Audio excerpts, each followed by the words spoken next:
शहर की समस्या के निराकरण के लिए हम स्वायत्त निकाय संस्थाओं के जनप्रतिनिधियों से आपको रूबरू कराते हैं।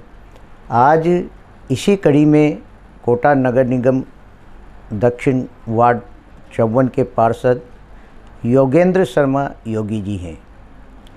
योगी जी से हम इनके वार्ड की समस्याओं के बारे में जानेंगे और साथ ही नगर निगम में ये किस समिति में है इसके बारे में भी इनसे चर्चा करेंगे।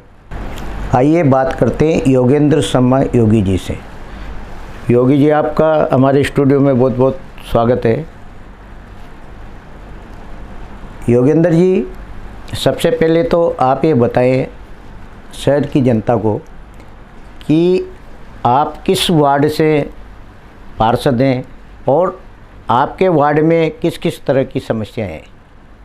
पहले तो मैं आपका बहुत शुक्रगुजार हूं कि आपने आज ये अच्छा कार्यक्रम जो पहल करी है, इससे हम जो है सबसे रूबरू हो सकेंगे जी। इसका मैं आपको धन्यवाद, एसटीएन चैनल वालों को धन्यवाद देता हूं, क्योंकि हमारे यहाँ पे वार्ड में अलग अलग तरह की समस्याएं रहती हैं और हर जनता वहाँ की चाहती है कि वार्ड पार्षद उसका निराकरण करे।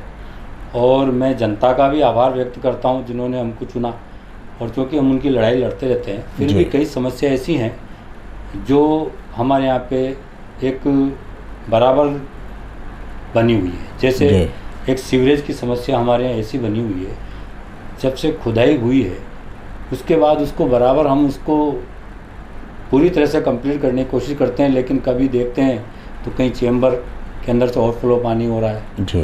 कहीं देख रहे हैं तो वहाँ पे वो पाइप टूट गया तो वहाँ पे गड्ढा हो गया है। कहीं जगह देखते हैं तो वहाँ प्रॉपर जो रोड जो थी पहले, वो जब वो सीवरेज डली तो टूट गई है जी। तो ये इस तरह की समस्या जो सभी जगह पे हमको बड़ा मतलब उसका सामना करना पड़ता है जी। योगेंद्र शर्मा जी, आपका जो वार्ड है वार्ड नंबर 54 दक्षिण, इसमें कौन कौन सा एरिया आता है? मेरे वार्ड के अंदर महावीर नगर प्रथम और राजीव गांधी नगर जी जो है वो ये एरिया पड़ता है मेरा। तो इसके अंदर जो है राजीव गांधी जी की मूर्ति तक मेरा एरिया आता है जी जी। वैसे देखा जाए तो योगी जी, आपका जो क्षेत्र है पोस्ट कॉलोनी का है क्षेत्र है, यहाँ जो पार्कों की स्थिति है वो किस तरह की है? अभी पिछले कुछ टाइम जब मैं यहाँ पार्षद बना तो 2022 के अंदर तो कोरोना चल रहा था, जून जुलाई तक मैं उसके बाद फिर जब से मैंने उनको देखा है, संभाला है, तो उनके टेंडर हुए हैं, बाकायदा उनका काम चल रहा है और सभी के अंदर अभी जो है बराबर सफाई की व्यवस्था भी हो रही है। कुछ जगह पे मैं जब आया था तो मैंने देखा था डोलियाँ टूट रही हैं, कई जगह रेलिंग ही नहीं है, कई पार्कों का जो बिल्कुल ही डैमेज हो रहा है, शिव पार्क हुआ आपके, तो इस तरह के कुछ पार्क हैं जिन्हों की व्यवस्थाएं बहुत ख़राब थी।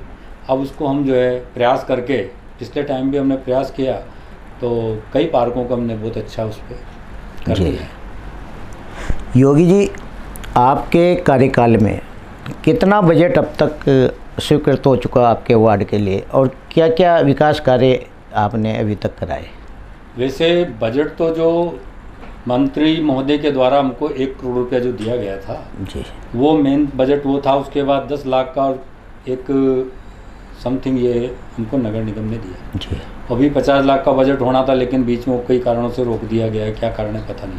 लेकिन यूँ माने कि ऊपर वाले की प्रभु की कृपा रही कि मैं बराबर सभी के संपर्क में रहा और सभी का जितने भी बड़े जो हमारे जनप्रतिनिधि उनका आशीर्वाद रहा, तो बजट में एक जो वार्ड के दायरा होता है उससे ज़्यादा बजट में ला कर के काम इस बार मैंने कराया है।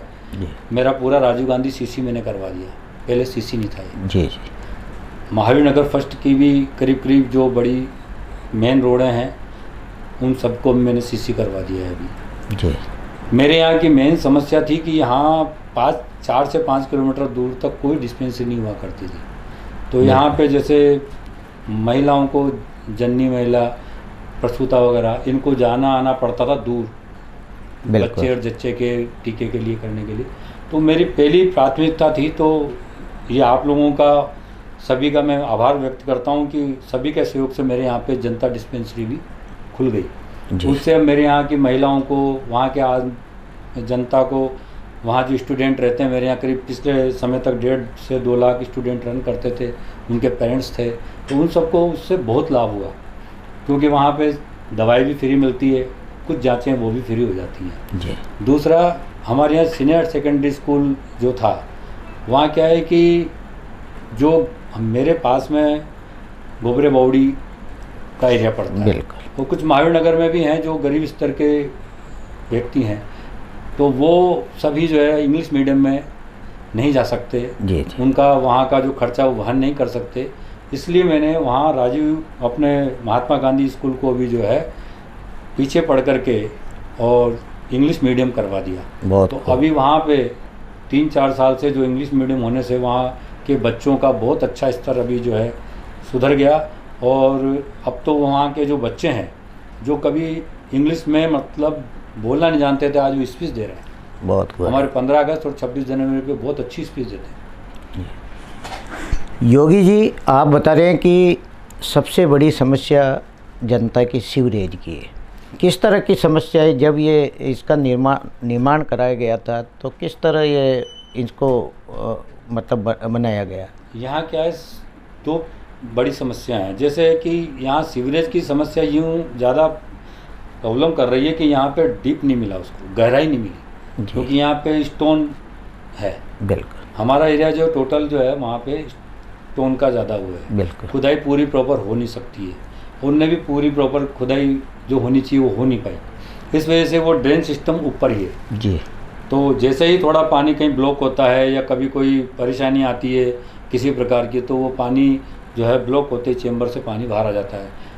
कई जगह पे जो सीवरेज की लाइन है वो प्रॉपर जितनी डीप नहीं जानी चाहिए वो पूरी नहीं जा पाई, तो उस वजह से भी कई बार कोई बड़ा वाहन निकलता है तो वो टूट जाती है। ऐसे ही हमारे यहाँ पे जो रैंप वगैरह थे, तो ये सीवरेज का काम चला तो कई रैंप वगैरह भी वो गाड़ियाँ बड़ी उनकी आना करना, जेसीबी आना उनका जो है, तो उससे वो भी डैमेज हो गया। तो उस जगह पे भी क्या होता है कि वो नालियों का पानी जो है वो रैंप टूटने से वो भी कई जगह पे रोडों पे पानी बहता है। ये समस्या ऐसी है जो बड़ी मतलब जनता को मतलब कई जगह अभी जैसे बरसात है तो इसमें ज़्यादा परेशानी का सामना करना पड़ता है। योगी जी, आपका जो क्षेत्र है पूरा कोचिंग एरिया का क्षेत्र है, तो सफाई व्यवस्था किस तरह आप माकूल करते हो? क्योंकि सारी दुकानें हैं, रेहड़ी पटरी वाले भी वहीं हैं, तो किस तरह आप इस व्यवस्था को? इसमें मेरे को सबसे ज़्यादा जो वहाँ पे दुकानदार हैं जी और वहाँ की जो जनता उसका सहयोग मिलता है। सबसे मेन चीज़ ये है, मैं किसी को भी कोई भी वहाँ पे दुकानदार है, क्योंकि बच्चों को फास्ट फूड भी खाना होता है, पैटीज़ बर्गर कई प्रकार के जो, और क्योंकि कई वहाँ पे जो है हमारे यहाँ पे बच्चों का स्टूडेंट का एरिया है तो मेस भी हैं बिल्कुल सभी को, और होना भी ज़रूरी क्योंकि बच्चों को कई बार रात्रि को भी ज़रूरत पड़ती है, दिन में भी पड़ती है।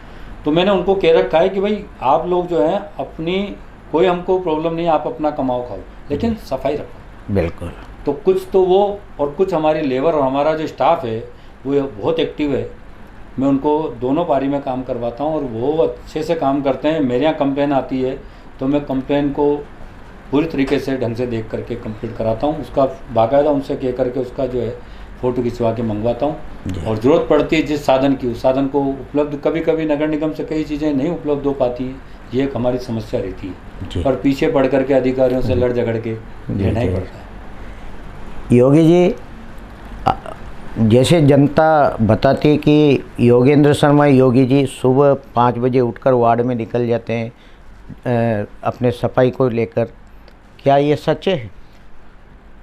मैं आपको सत्यता बताऊं कि अभी मैं ये देखें कि अगर नहीं जाऊं जी तो सफाई प्रॉपर नहीं होगी। बिल्कुल, मॉनिटरिंग करते हैं आप, क्योंकि मुझे ये याद है कि सामने जो काम करने वाले हैं उनको भी ये पता होना चाहिए कि पार्षद कभी भी आ सकता है जी। तो वो एक मेरा एक दिनचर्या तो ही सी मॉर्निंग वॉक, लेकिन अब वो होता क्या है कि मेरा एरिया एक इतना है कि राजीव गांधी मुझे देखना पड़ता है, महावीर नगर भी देखना पड़ता है, और कई बार क्या होता है कि ऐसी स्थितियाँ बनती हैं जैसे बरसात का मौसम है तो उसमें कई बार जो है कई जगह विशेष जगह पे जहाँ नाले में पानी बाहर आ रहा है, या कहीं जैसे आपने देखा होगा अभी कैंटीन होटल है, उसके आगे जो नाला है वहाँ कई बार ब्लॉक हो जाता है तो रोड पे पानी आता है। तो वो पहली मेरी प्राथमिकता होती है कि वो उस जगह को पहले वाश करें, ताकि जनता को आने जाने वालों को सुबह जैसे कोई ड्यूटी जा रहा कोई क्या तो वो कहीं कोई प्रकार से हताहत न हो। जी योगी जी, अब तक जो आप बता रहे हो कि 1 करोड़ रुपया तो पहले आपको मिला, फिर 10 लाख रुपए का और आपको मतलब रेवेन्यू मिली मतलब विकास कार्य के लिए, तो क्या क्या आपने विकास कार्य आपके वार्ड के लिए संजोए अभी तक? कुछ पार्क जो बिल्कुल ही ख़त्म हो गए थे जी, जिसके अंदर की स्थिति हो गई थी कि मतलब कि वो पार्क दिखता ही नहीं था कि पार्क है जी। जैसे हमारे पीछे शिव मंदिर पार्क है, व्यायामशाला वाला पार्क है, ऐसे हमारे यहाँ पे गणगौर पार्क है, हमारे यहाँ पे संतोषी माता पार्क है, और भी कई से पार्क हैं जहाँ की डोलियाँ डैमेज हो रही थी, अंदर की जो है फुटपाथ ख़राब हो रहे थे। व्यायामशाला वाला पार्क है, उसके फुटपाथ पूरी ख़राब हो गई थी, तो वहाँ जो घूमने आते थे उनको बड़ी प्रॉब्लम आती थी। ऐसे मोहन वाटिका वाला था, उसकी भी तो जो सुबह मॉर्निंग वॉक के लिए आते तो उनको बड़ी परेशानी होती थी। तो उसमें हमने जो लव कुश पार्क हुआ, भागवत पार्क हुआ, आपके 2-4 और पार्क, इन सब के अंदर इंटरलॉकिंग से लेकर के डोलियाँ वगैरह, और जिसमें जहाँ ज़रूरत समझी उन जगहों पर जो है फेंसिंग भी करवाई है। तो वहाँ रेलिंग लगवा करके उसको भी एक जो है बांके बिहारी पार्क है उसको भी सही करवाया। मेन मेरे यहाँ पे पार्कों के पास में कुछ जगह सामाजिक तत्वों द्वारा गंदगी का एक जो है कचरा पॉइंट बनाया हुआ था। अच्छा। एक तो मेन रोड हमारा MPV 36 पे था, तो वहाँ क्या है कि सभी ने एक कचरा पात्र का वो बना रखा था, उसको हटाना एक मेरे लिए चैलेंज था। ऐसे ही हमारे यहाँ पे बांके बिहारी पार्क है, उसके सामने जो है वहाँ पे भी कचरा पॉइंट बना रखा था। वहाँ क्या है सुबह शाखा भी लगती है और कुछ घूमने वाले भी आते हैं, तो वो घूम नहीं पाते थे। कारण ये था कि वहाँ बदबू आती थी।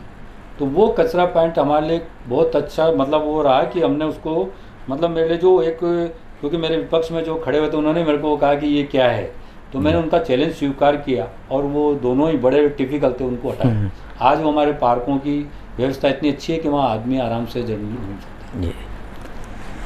योगी जी, आज कल मतलब आज वास्तव में देखा जाए तो सबसे बड़ी समस्या है नालियों की सफाई व्यवस्था की, क्योंकि बरसात में कम बरसात होने के बाद भी उसका पानी सड़कों पे आ जाता है।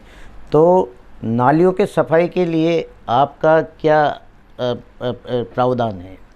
नाली के लिए हमारे जो कर्मचारी वो बराबर नाली के लिए सफाई पे लगते हैं।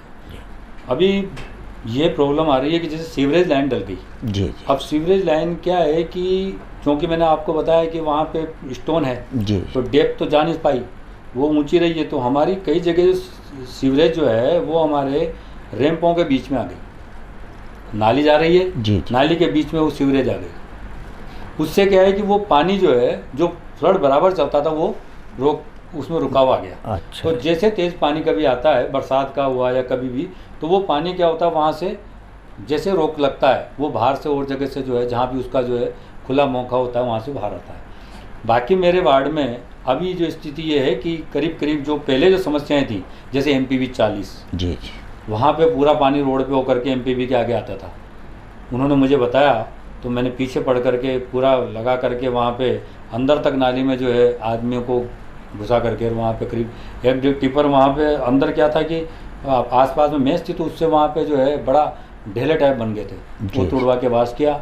अभी मेरे यहाँ पे एक आध जगह है जहाँ पानी भरता है, लेकिन मेरे कर्मचारी उसको प्रॉपर ढंग से देख करके कंप्लीट करते हैं। जी योगी जी, जो आपका पोस्ट इलाका है जहाँ कोचिंग एरिया है, तो कई मेस ऐसे होते हैं जिनका खाना मतलब कहीं भी डाल देते हैं, फिर उसमें एक सड़ान सी पैदा होती है, उससे आमजन यानी आपके सबसे ज़्यादा तो आपके वार्ड के वासी परेशान होते हैं। तो इसके समाधान के लिए आपके क्या प्रयास रहे?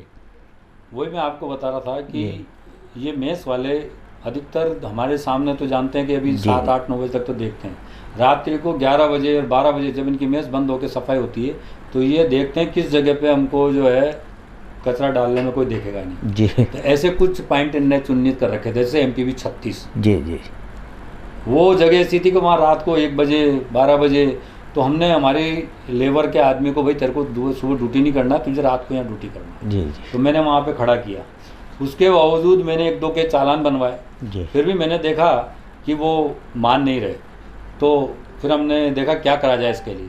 फिर हमने वहाँ पे 2-3 जो है लाल पीली लोडियाँ लगा दी। जी। तो पब्लिक को डर हुआ कि यहाँ कुछ है। तो उस तरीके से मतलब प्रयास ऐसे किए। आज ऐसा इतनी बढ़िया वहाँ की स्थिति हो गई है कि वहाँ पे कोई प्रकार का कचरा नहीं है। जी। और जो ये डालते हैं उनके पीछे हमने आसपास वालों को बोला कि आप थोड़ा सा अपना सीसी कैमरा उधर कर दें, या फिर रात्रि को आप उसका फ़ोटो खींच के हमको डाल दें। कईयों को तो मैंने भी रात को पकड़ा है। जी। जी। तो इस तरीके से रात को भी घूमता हूँ मैं, कई बार रात को 11-12-1 बजे करीब, ताकि वार्ड में कहीं लाइटें बंद हैं तो उसी टाइम कंप्लेन कर देते हैं, और जो दिख जाते हैं तो उनको समझाते हैं, प्रयास करते हैं कि आपका कचरा हमारी गाड़ी आ रही है उसमें डालें, बिल्कुल, कोई प्रॉब्लम हो तो हमको बताएं। तो इस तरीके से समझाइश करके इसको। योगेंद्र जी, आपका पोस्ट इलाका है, भीड़ भाड़ वाला इलाका है। कई बार जैसे असामाजिक तत्व मनचले, जैसे चेन तोड़ना और भी छुटपुट इस तरह की गतिविधियां करते हैं, तो उन पर अंकुश आप लोगों ने लगाया? जी, अभी मेरे यहाँ पे ऐसी पिछले समय में 4-5 ऐसी घटना घटी है जिसमें महिलाओं के साथ स्केचिंग भी हुई है। जी। कई ऐसी प्रॉब्लम हुई है। तो मैंने हमारे यहाँ के स्थानीय जो हमारा जवाहर नगर थाना लगता है उनके सीआई साहब को कह करके जी, और एक बार पूरा राउंड किया और सबको समझाइश करी कि महिला एक तो चेन को ओपन करके बिल्कुल ना चले, क्योंकि हमारे मेरे सबसे बड़ा क्या है, मेरा सौभाग्य माना है कि मेरे यहाँ पे मंदिर भी बहुत सारे हैं, और उसमें 2 जैन मंदिर मेरे यहाँ हैं जी। और जैन समाज का जो है आना जाना और पूरा, और महिलाएं क्योंकि धनाढ्य परिवार से होती हैं, तो वहाँ 1-2 बार ऐसी वो हुआ।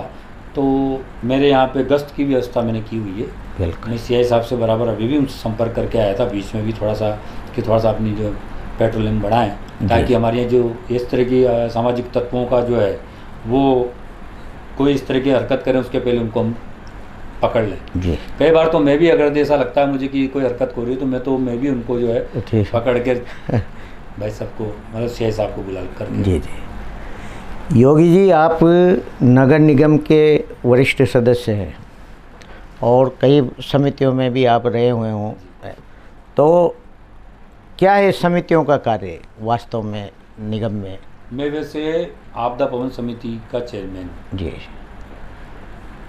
क्योंकि फायर मेरा सबसे बड़ा मेन है जी। तो फायर की जितनी भी समस्याएं हैं, जैसे हर आदमी हमसे जुड़ा हुआ है, चाहे कोचिंग सेंटर हो, चाहे वो आपके मॉल हो, चाहे वो हॉस्टल हो, हॉस्पिटल हो, होटल हो, या और भी कोई संस्थाएं हैं, सीट पार्क हैं, या बड़े वो आपके हॉल हैं, सिनेमा हॉल हैं, ये सब चूँकि फायर से जुड़े हुए हैं। बिल्कुल। और फायर एक ऐसी जगह कभी भी कहीं पे भी शॉर्ट सर्किट होता है और बड़ी दुर्घटना का एक वो कारण बन जाता है।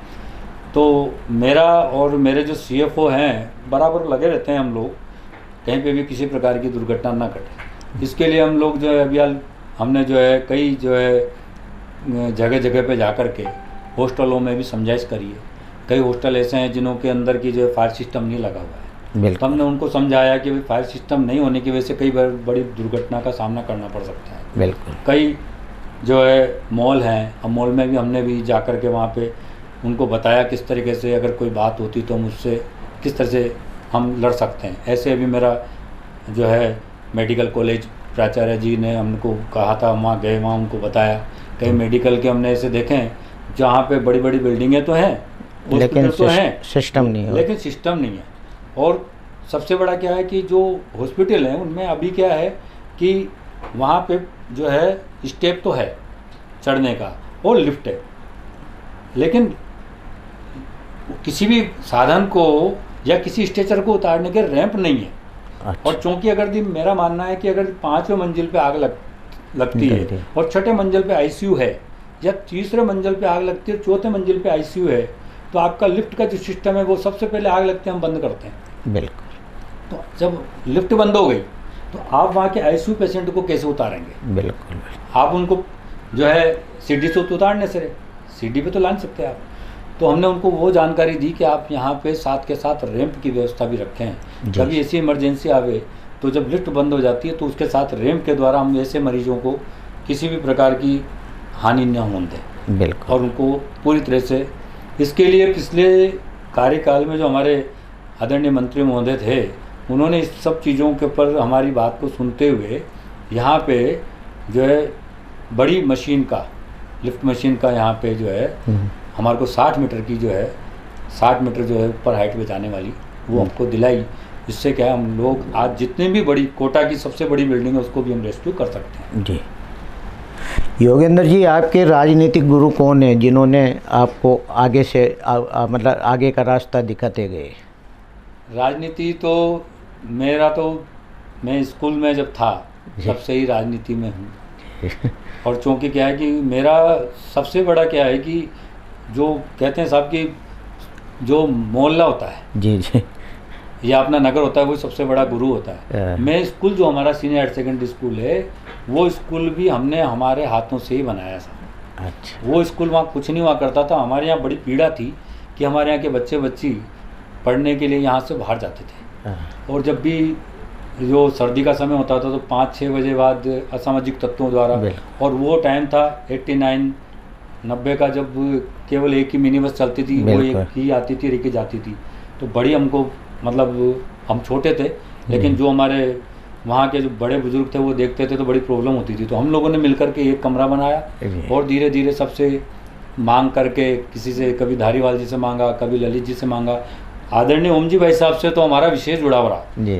तो जब भी भाई साहब जो है आते थे, उनसे भी, आपको तो याद है, तो उनसे भी हम जो है कुछ न कुछ मांगते रहते थे। तो ऐसा करके जैसे भुवनेश चतुर्वेदी जी से 11 लाख रुपए लाए जी जी, धारीवाल जी भाई साहब से 5 लाख रुपए लाए, ललित जी भाई साहब ने हमको दिया, ओम जी भाई साहब ने हमको दिया। ऐसे उनसे कमरे बनवाए और सभी का प्रयास रहा, सभी जितने भी हमारे दानदाता उनको हमने पकड़ा और आज वो स्कूल का जो वहाँ अच्छा हो गया। तो हमारा सही देखा जाए तो मेरा सबसे बड़ा जो मतलब जो है सीखने का जो है वो तो मेरा जो है महावीर नगर प्रथम ही जो है मेरे को जी जी जी, मैं वहाँ से शुरू से ही जो है लगा हुआ हूँ सबसे जी जी। बहुत वैसे धारीवाल जी भाई साहब का मुझे विशेष आशीर्वाद मिला। बिल्कुल, जनप्रतिनिधि वही होता है जो ज़मीन से जुड़ा हुआ होता है। आप अपने क्षेत्र से जुड़े रहे और आज आपकी क्षेत्र की जनता ने आपको ऊंचाइयां दी। योगेंद्र जी, जाते जाते मैं जानना चाहता हूं कि चुनाव में 1 साल रह गया, जनता की अपेक्षाएं बहुत होती है। आने वाले 1 साल में आपके जो वार्ड की जनता के लिए आप क्या ऐसा तोहफा देके जाएंगे ताकि वो आपको याद रख सकें? मैं कोशिश तो अभी यही कर रहा हूँ कि जो मेरा साल जो अभी 1.25 साल जो हमारा बाकी है जी जी, अभी निगम में मेरी अभी 2-4 दिन पहले भी यही उसी मामले को लेकर के, क्योंकि मेरे यहाँ करीब करीब सब काम हो गए जी। अभी नालियों का जो है उसमें ये सीवरेज का अगर नहीं होता तो मेरे यहाँ सब कुछ काम अच्छा होता जी। लेकिन सीवरेज वालों ने मेरा जो बजट था वो आधे से ज़्यादा इसके अंदर मुझे कई जगह नालियों का, कई जगह पे टूट फूट हो रही उनका करने में लगाना पड़ रहा है। फिर भी मैं प्रयासरत हूँ, तो जितना होगा निगम से, यूआईटी से, इन सब से जो है लड़ झगड़ करके मेरे यहाँ के जो कुछ पार्क हैं जो बच रहे हैं वो और नालियों का पूरा काम कराऊंगा, ताकि फिर मेरे यहाँ पे इस तरह का कोई काम बड़ा नहीं रहेगा। और मेरी जनता इस चीज़ से मैं संतुष्ट हूँ कि मेरी जनता इस चीज़ से मेरे को पक्का आशीर्वाद जो है मेरे को मिला, और वो इस चीज़ से संतुष्ट भी है कि वास्तव में मैं लगा रहता हूँ। अब होना नहीं होना हर काम तो मैं भी जानता हूँ और आप भी जानते हो कि वो कोई भी नहीं कर सकता, लेकिन मेरा जो प्रयास है कि जो जहाँ पे वो कोई समस्या बताते हैं तो वो कोशिश करके पूरी करने की कोशिश करता हूँ जी।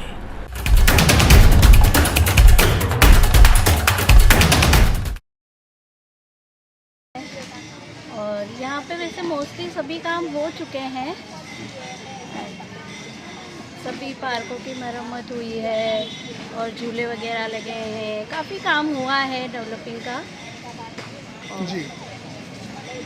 काफ़ी अच्छा है। और रहा क्या है ऐसा मुझे लगता नहीं है, फिर भी और आप और लोगों से पूछे तो ज़्यादा जी। वार्ड में कचरा समय समय पे उठ रहा है, समय पे वही दिन में 3 बार गाड़ी टाइम पे आ रही है? हाँ, दिन में 3 बार गाड़ी आती है। मॉर्निंग में भी जल्दी आ जाते हैं, दिन में आ जाते हैं, 3 बार आते हैं। क्योंकि आप लोग महिलाएं हैं, आप लोगों को इस काम टिपर से और कचरा फेंकने का काम ज़्यादा रहता है, तो कोई समस्या तो नहीं होती? नहीं, हमें कोई समस्या नहीं है। बिना बोले ही अपने आप ही गाड़ी आती है मॉर्निंग में, घर से घर जा कर के कचरा लेके आते हैं। हमारे वार्ड में छोटे छोटे काम है, जैसे मेंटेनेंस के जो है ना, नालियों का ड्रेनेज वगैरह, ये काम बहुत ज़्यादा दिक्कत दे रहे हैं। सीसी रोड बन गई है पर अब इसका ड्रेनेज है नहीं, यहीं पास में ही है, तो इसमें कटर वगैरह, और अगर पार्षद साहब को भी कहते हैं तो आगे इन्फॉर्म कराते, तो अधिकारियों का शुद्ध नहीं है बिल्कुल लेने का। जी, पार्षद आपको कोऑपरेट कर रहे हैं, काम करवा रहे हैं आपके हाँ, वार्ड में? काम के लिए करते तो हैं,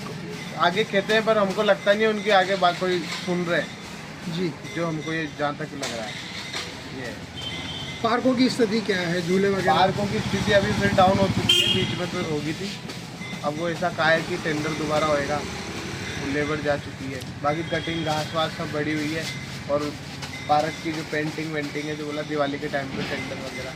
टिपर प्रॉपर आ रहा है वार्ड में, कचरा उठ रहा है? टिपर आता है, सुबह आता है, शाम का पता नहीं, शाम का चालू है या निगम से बंद हो गया, सुबह से आता है।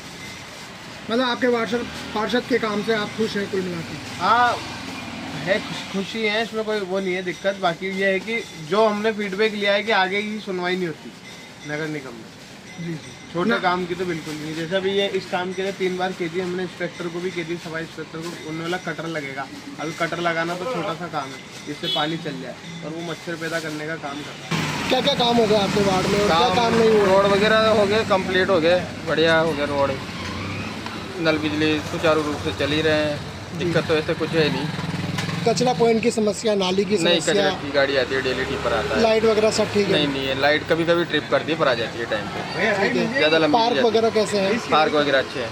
काम तो बढ़िया हो गया, अपनी ब्रेकर दो नहीं ऊंचा से यहाँ गिर पड़े थे, ये टूट रहा है इधर। ब्रेकर के अलावा पार्कों की स्थिति कैसी है? पार्कों की सब ठीक है, झूले वगैरह हैं सब में, लाइटें वगैरह सब है? हाँ बरोबर। नालियों की क्या स्थिति है? नाली में सही है, सड़क सड़क भी अच्छी है। मतलब आपको वार्ड में किसी प्रकार की ब्रेकर के अलावा कोई समस्या नज़र नहीं आती है?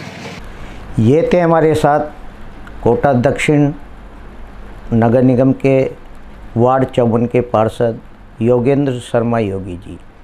योगी जी आने वाले समय में इनके वार्ड की जनता को के लिए इनके विकास कार्य करेंगे। आज ये हमारे स्टूडियो में पधारे, आपका बहुत